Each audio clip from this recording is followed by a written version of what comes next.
Hello guys, welcome back to the channel. So today's video I've got an unboxing video to do. I kind of bought myself a Christmas present. I don't know whether you can see that. But yeah, it is the Hygger Aquarium programmable light. Is it just me, or am I the only person on YouTube who seems to have had to pay for one of these things? Everyone else seems to be doing reviews of them. I had to pay for mine. So there's that, yeah. So the reviews. I've been looking around and I've been thinking to myself, the reviews are like, I press a button and my light turns on, and I'm like, well, congratulations, you've just discovered electricity. I'm amazed that you found yourself onto YouTube, considering you've just discovered how light works. This little box of photons is it got me really excited because it's a full spectrum LED, and I always bang on about the Fluval 3.0 and talk about how great it is because of its controllability. And this, to me, if it does what it says on the box, it's the same thing. This to me is 85% of what the Fluval 3.0 is at 50% of the price. So I've had the thing for a few years now with regards to aquarium lighting. What you find is they all come in the lower range with blue light. It's as if companies that don't really understand why we use certain types of lights have seen blue lights in the aquarium, obviously there for the reef keeping side of things. So they're like, oh, they almost want blue light, so they put lights in every LED setup. So, and my understanding of it, I read an article a few years ago, my understanding of it is this. So plants like red lights and the green lights, and they like a bit of blue. It's measured in Kelvin, isn't it? Like red's a shorter wavelength and blue's a longer wavelength, and it's RGB like tellies used to be, red, green, blue, and that's the observable spectrum of light. Now, arguably plants can't see blue. I've heard people say plants can't see blue, or they want a bit of blue. But the thing is with blue is it penetrates deeper into the water. So if you imagine a line, your red would penetrate like quite short, and then your white, greens kind of thing are here, and then your blues are here. They penetrate deeper into the water. So when people are saying lift your light up, if you're getting algae, lift your light away from the water, what you're doing is taking the spectrum of light that plants want and making it weaker, because obviously it's got an inverse squared law, hasn't it? So the further you get away from it, the weaker the light is. So then basically the blue light, you're adjusting the light you want for a light that you wouldn't necessarily want. That's where this little baby comes in, because you can adjust all the channels. So you can take the blues right down. I think you can take them to 10%, and then your reds you can have them on 35. Now Bentley Pasco has done a brilliant tutorial on the Fluval 3.0, and as far as I'm aware from my research of this light, I can kind of adjust his settings for his 3.0 for a low tech planted tank and apply them to this light for what I'm looking for. And as far as I'm concerned, with regards to aquarium keeping or ecosystem keeping, this could be the ultimate light. Now, I'm unaware of any other full spectrum LED lights, and if you know of any of them, let me know in the comments section, guys, because I'd be really interested in checking them out and seeing what works and what doesn't. Because with regards to ecosystems, like a massive part of ecosystems, the Walstad method, the father fish method, is light, and no one's talking about light. I can't find any videos from people who talk about ecosystem aquariums who actually discuss the type of lights that you actually want over your aquarium. Hi guys, I've changed mic now. I'm on my phone mic. I find in this room my decent mic picks up a lot of the background noise, so although the audio quality isn't as good from this mic, I find it doesn't pick up as much background noise. So this is me, what I call my pre-Walstad. It's just a low-tech planted tank. It's not dirted. I'm just growing out some plants ready to dirt the tank. I want a decent amount of plants before I start dirting it up, otherwise we can start running into issues, can't we, with the massive nutrients, and we get massive algae blooms and stuff. which is what happens when we first establish a Walstad tank. But got a couple of new plants here. I've got a cryptus.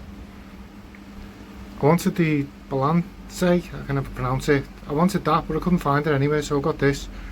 I want this to go in front of the Amazon sword, but behind the Crypt Wendetii, or got Lucens Wendetii. These are starting to melt. This is one of the reasons why I wanted to do a pre-Walstad phase, so they can melt and they can grow back in the submerged form, because obviously they've been grown immersed, so they're going to melt, aren't they? But let's have a look at light. This is the original light.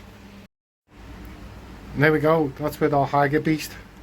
Look at the difference. Hi guys, so I just wanted to point out, I've just been editing the footage and I realised that on camera the two lights looked exactly the same, but there must be a brightness leveling thing built into the camera, an automatic brightness leveler, because in real life they look completely different. The original light looks so much dimmer than the new light, but on camera they look exactly the same, so I just thought I'd let you know. It looks a similar colour spectrum to the Fluval 3.0. I really enjoyed the look of that light. I don't know whether the camera's picking it up. Actually it is. Normally it looks blue, doesn't it? With this, it looks well better. Compare that to that. It's amazing. I want 700 of these lights. So the positive, in terms of intensity, you got 10 different settings you can put it on. From 0, no light, to 10, max. So I'm assuming they're 10% increments, which is going to come in really handy. In the review it said they come on at 10%, 25, 50, 75 and 100%. So I can really dial it in, and then you can set the time you want them to come on. I normally set mine for about 2 o'clock in the afternoon till 10 at night. I can adjust that, can't I? That's not a problem. And then there's a nighttime setting. I just want my lights off. I don't see the point in running blue lights. That's just going to promote algae growth. That's my preference for this light. The downside is, although you can edit all the channels, the feature only stays on temporarily. That's a really big negative in my opinion, because I wanted to ramp down blues way down and then have the whites, the greens high at about 50, 60, 70 maybe, depending on what I'm seeing going on in the aquarium, especially when I've dirted it. And I wanted the reds at about 30-40%. So for me that's a disappointment. Hygger, if you ever catch this video, your next amazing light, let us control the channels. I'd love that. I think that would be a game changer for the budget end of the spectrum. And what I need to do now is get it all set up, the light with the brightness and the duration of the light, but that's what I'm on to now. So there we have it guys, I've set it all up now. It's running at 60%, it's coming on at 2 o'clock, it's going on at off at 10 o'clock. I've set the nighttime mode so it goes off at 1 minute past 10. I'm hoping it's like the Fluval 3.0 where you can set a nighttime setting, and then after whatever period of time it just goes off the nighttime to pitch black. I'm going to keep an eye on it today. I'm going to sit down with the instructions, have a look through YouTube, my favourite resource, see if anyone else has done a setup video on how to program the light, because it doesn't seem that straightforward to be honest, but I'm sure once I get my head around it I'll be fine. Maybe I'll find some more surprises with what I can do with the colours, because you can change the colour of the moonlight. Everyone normally uses blue, don't they? But I don't want blue, so I'll have a look. I'd rather have red if I'm honest, or purple. So we'll have a look, see what we can do. But that's a quick look at the setup of the tank. So there we go guys, there's a look at the new Hygger light I've got. I'm really excited to get stuck in with it, to be honest. I feel like it gives like a different dimension to what we can do with ecosystem aquariums. And I haven't done like a full review of the light because there's plenty of them on YouTube, but I wanted to kind of tailor it specifically to the type of stuff I'm looking for within an ecosystem, because I find everyone's talking about ecosystems but they're not talking about the fundamentals like lighting and stuff like that. So I wanted to start the conversation, if you like.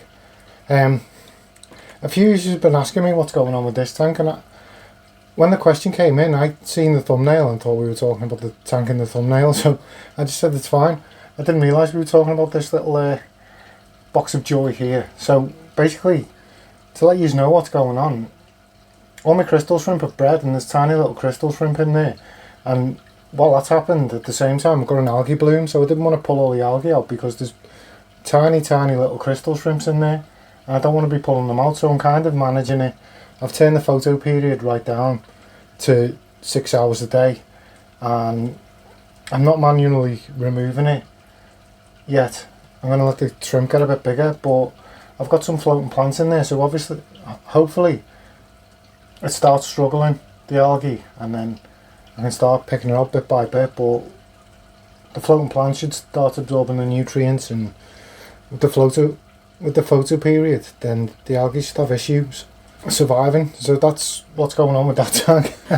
but